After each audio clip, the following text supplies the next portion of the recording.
This evening's scripture is found in Mark chapter 1, verses 16 through 21. As he was going along by the Sea of Galilee, he saw Simon and Andrew, the brother of Simon, casting a net in the sea, for they were fishermen. And Jesus said to them, "Follow me, and I will make you become fishers of men." Immediately they left their nets and followed him. Going on a little farther, he saw James the son of Zebedee and John his brother, who were also in the boat, mending the nets. Immediately he called them, and they left their father Zebedee in the boat with the hired servants and went away to follow him.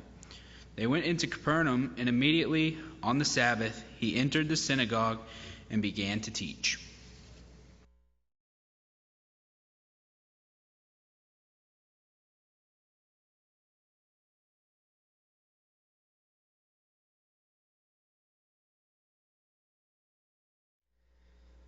You know, we all go ahead and open your Bibles to Mark 1. We're going to read from there as we go through tonight.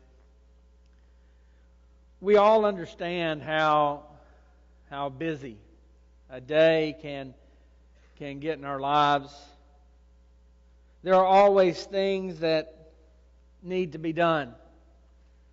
And usually the list of things that need to be done tend to be longer than 24 hours will allow for us to get them done.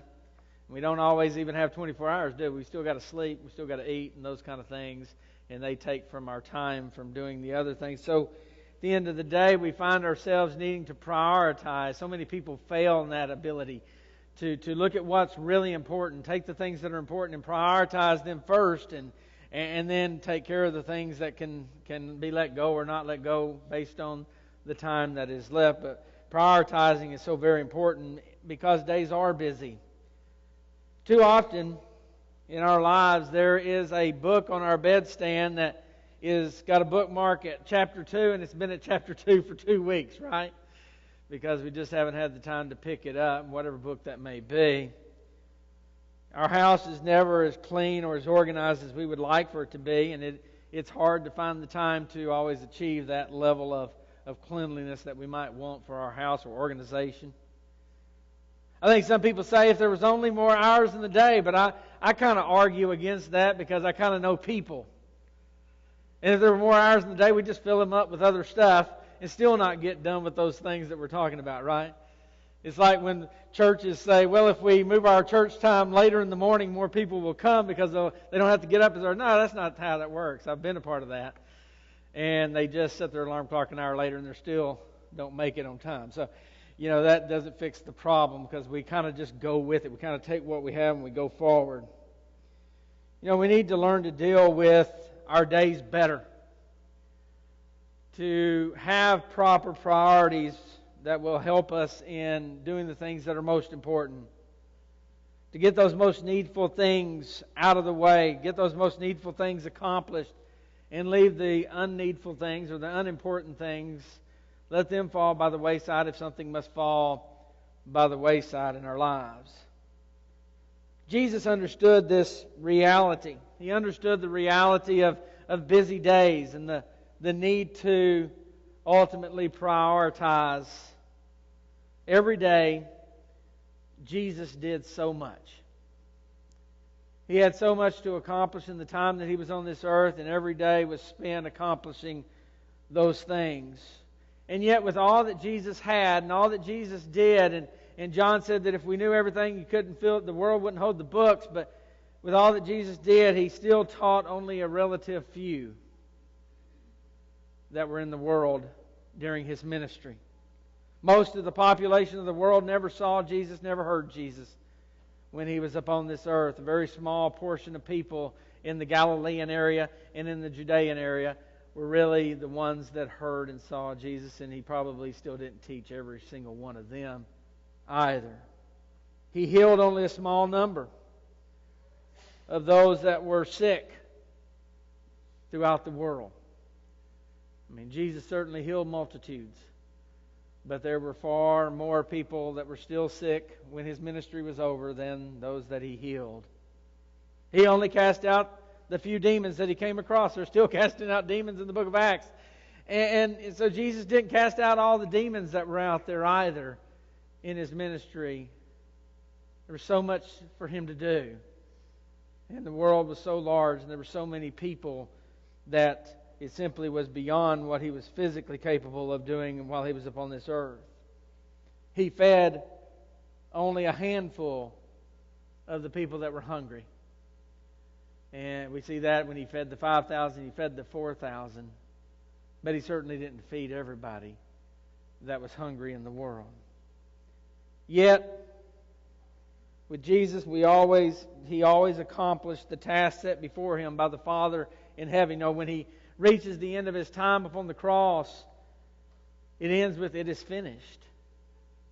I did what I came to do. I did what the Father sent me here to do. And so Jesus accomplished everything he wanted to accomplish, but there were still other things that I'm sure he would have liked to have been able to do. Jesus understood that he must be about his Father's business because the time was short to do the work that he had to do while he was in this world. And that's why he told the disciples in John chapter 9 in verse 4, he said, "We must work while it is day." And he's talking about the time of life. We must work while we're on this earth alive because the night comes when no man can work. There's going to come a day when our works stop. May we have spent the day of our lives doing the work of the Lord. Because there is a night coming. There is a night coming when no one works, when no one can continue the work that needs to be done in this life. Jesus used this day as a metaphor for our lives, and we need to view it in that way. But let's look at a day in Jesus' life and learn about what is needed in our life. And in this day that we see recorded in Jesus' life is found in Mark chapter 1. There in verses 16 through 21 that was read just a moment ago, we get the early morning hours of this day. And Jesus is walking by the seashore. We don't know where he's coming from. I think by the end of this lesson we're going to know probably where he was coming from whenever he came walking down the seashore here on the early morning hours there in Galilee. But he comes upon Peter and Andrew. He comes upon James and John, and he sees them in their boats there here early in the morning. They've been fishing all night. That's when you fished on the Sea of Galilee. And now they're there. They're mending their nets. They're getting ready for the next night's work. And Jesus comes up to them and says, "Follow me." And follow me, there is a call to permanent discipleship. Follow me every day.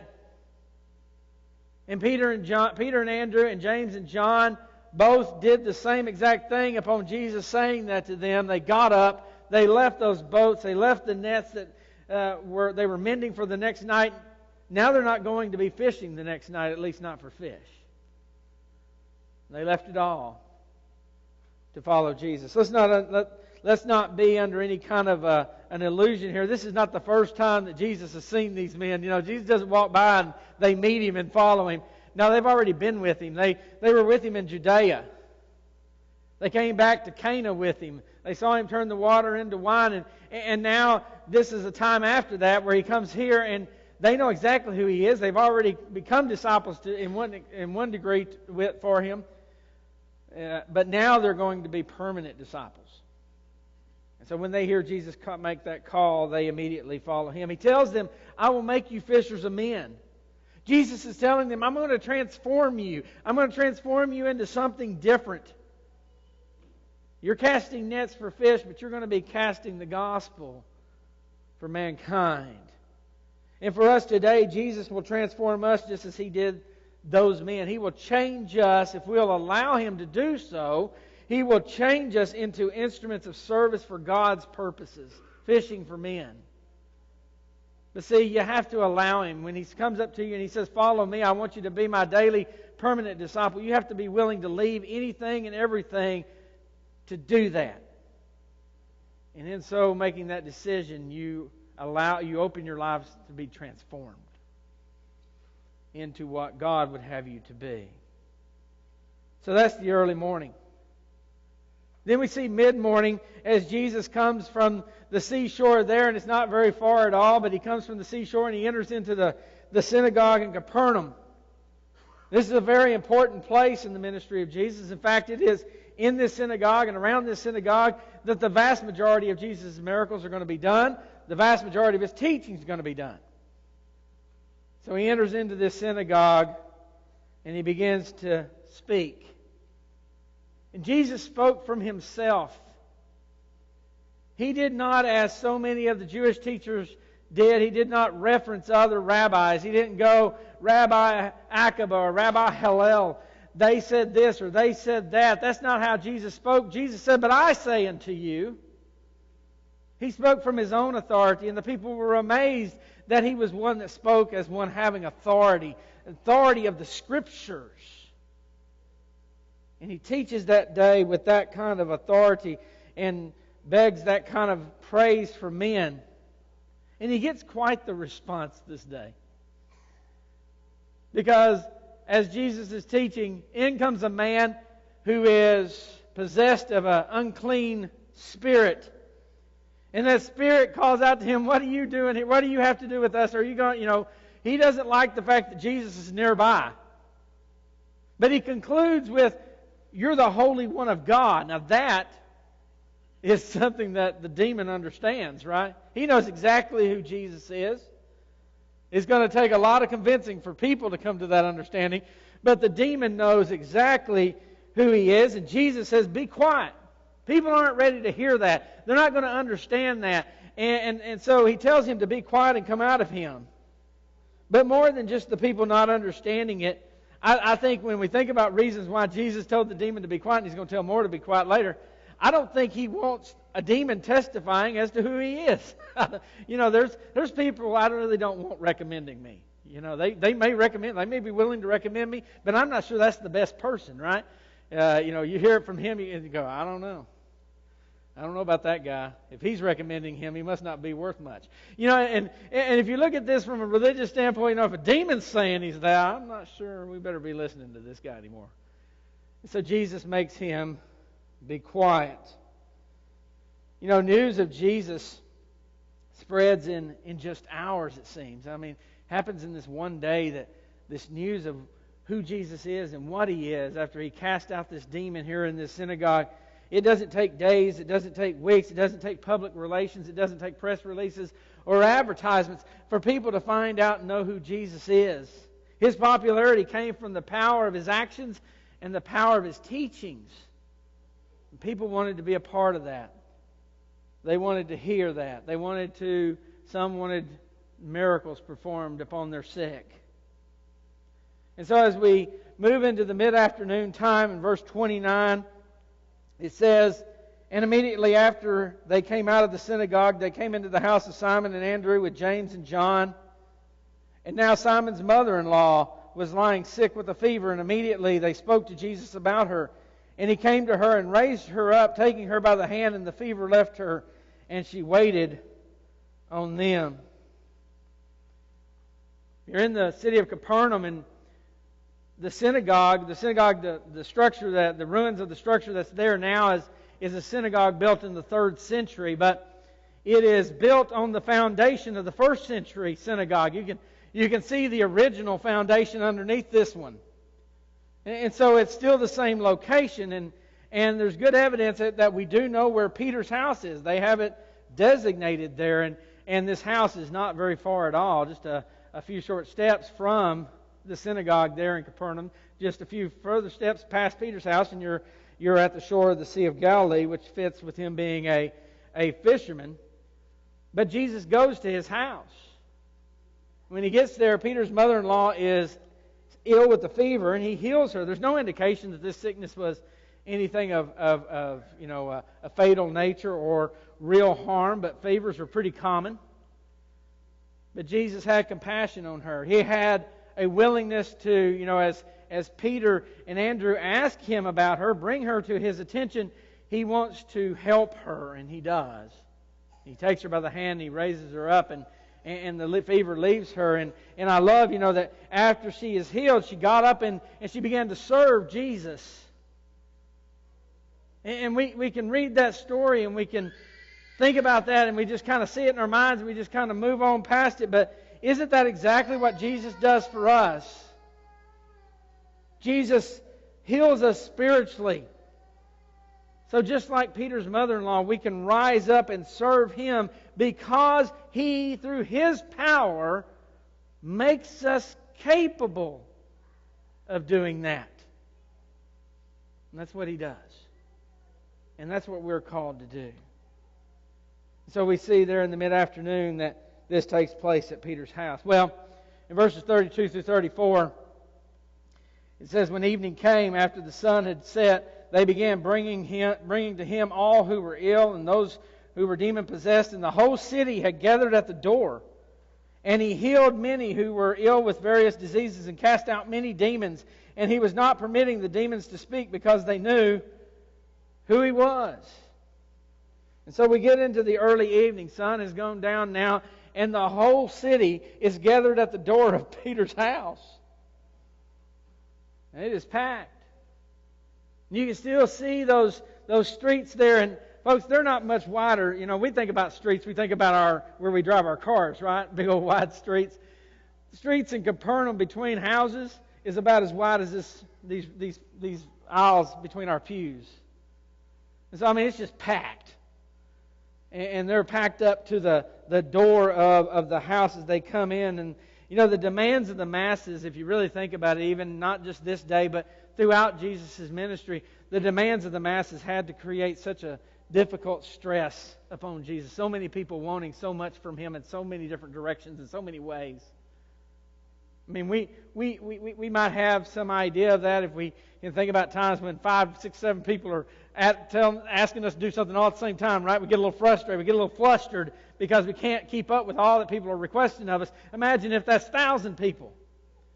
And they're all trying to push in on you. They're all trying to get as close as they can to you. Like the woman with the issue of blood. People are crawling on the ground just trying to touch you. And so, you know, this is the kind of world that Jesus lived in every day.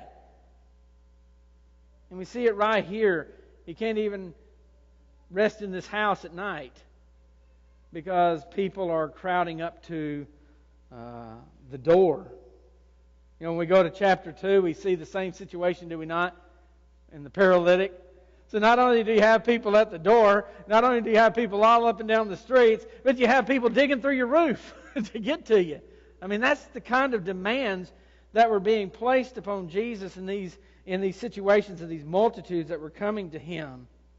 They wanted so much attention.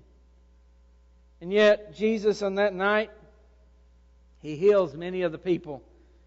And He doesn't handpick them.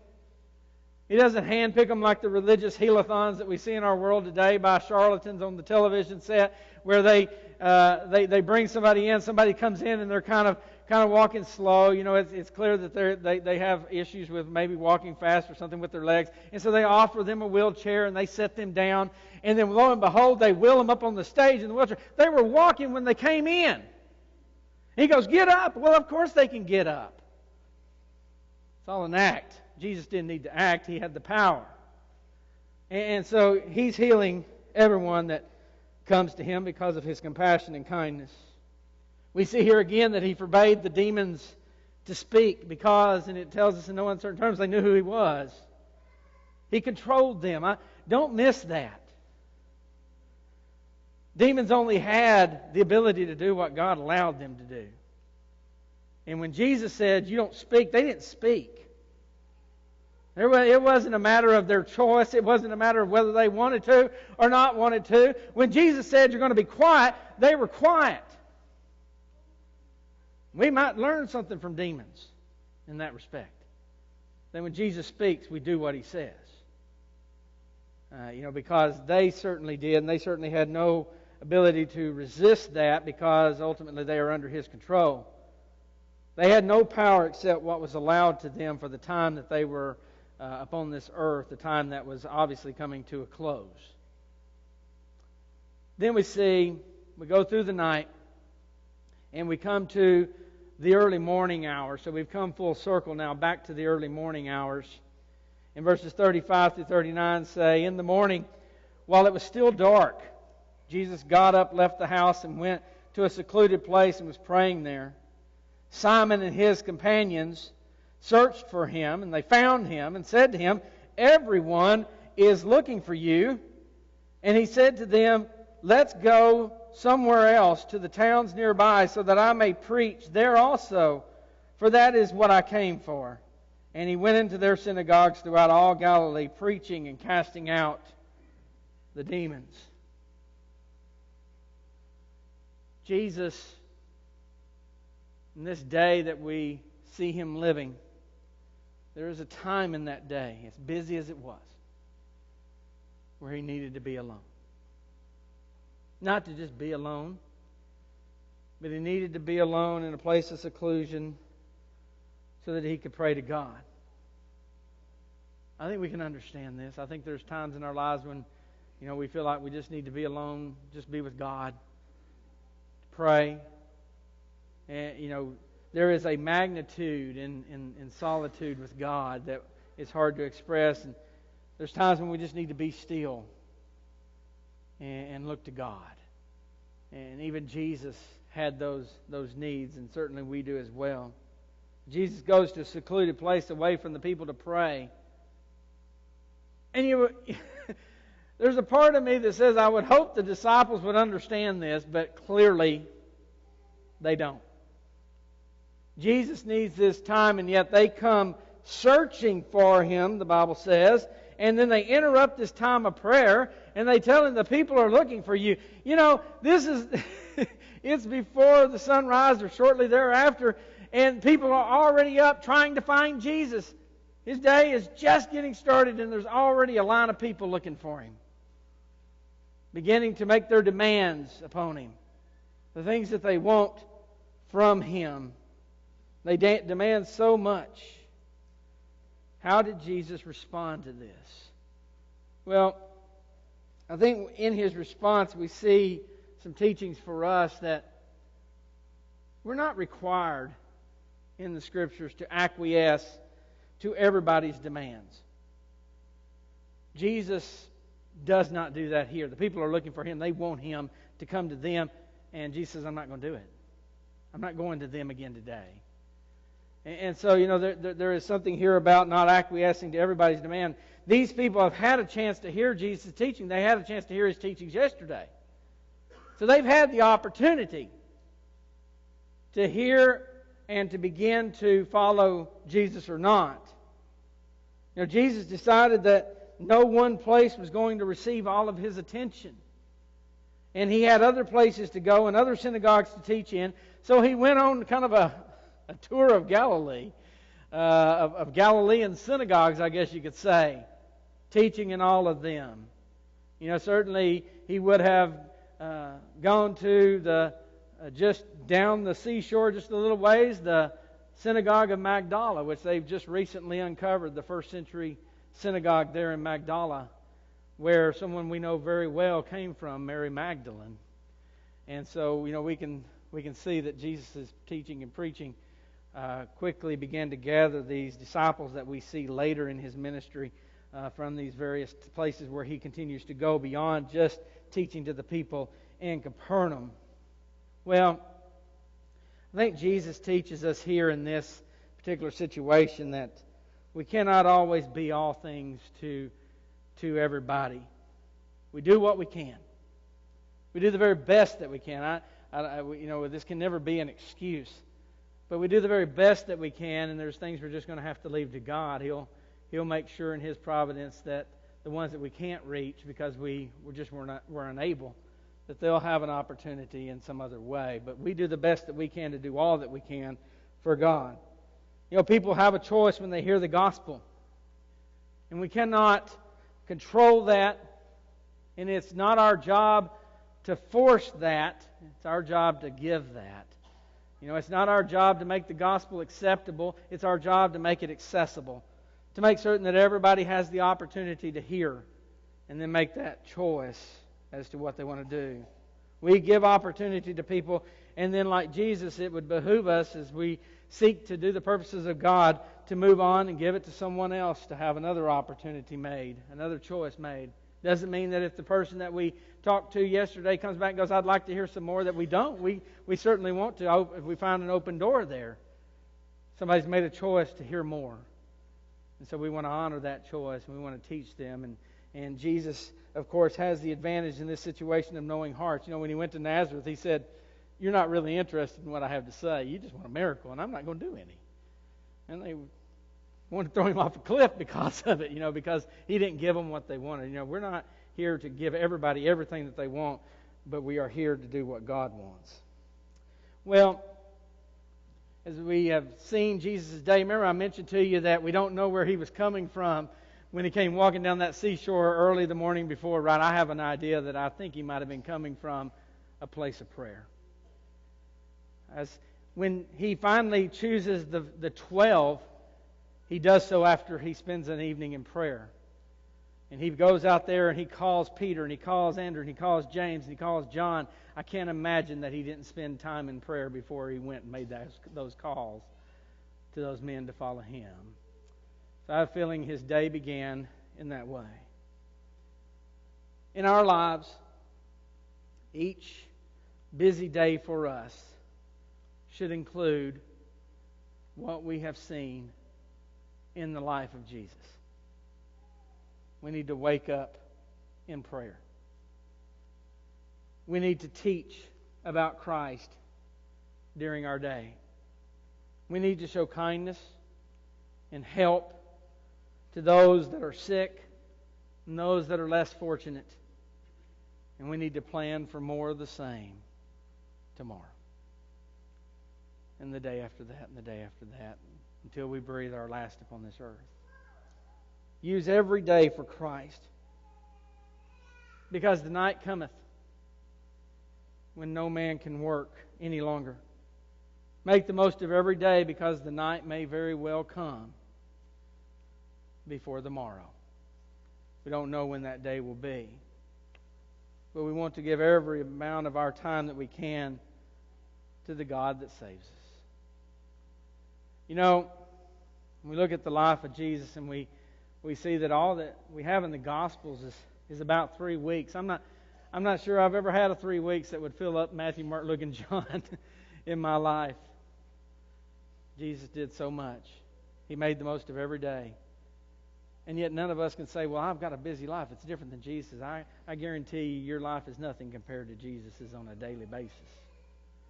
And yet he got done what had to be done, what needed to be done, what God wanted done. So that one day, there at the end of his ministry, at the end of his life, he could say those words, "It is finished. I did it. Exactly what you wanted." May we be able to say those same words at the end of ours. That God, what you put me here to do, what you wanted me to accomplish, it is finished. I gave my very best to you. I fought the good fight. I finished the course. I kept the faith. And I know you'll do your part, because you promised if I do mine, you will. This evening, if you're not a child of God, if you are not living faithfully as you should, if you're not doing those things, if you're not making the most of the time that God has given you in obedience, then make a change tonight. If we can assist you in that change, we hope and pray that you will let us. Why don't you come as we stand, as we sing.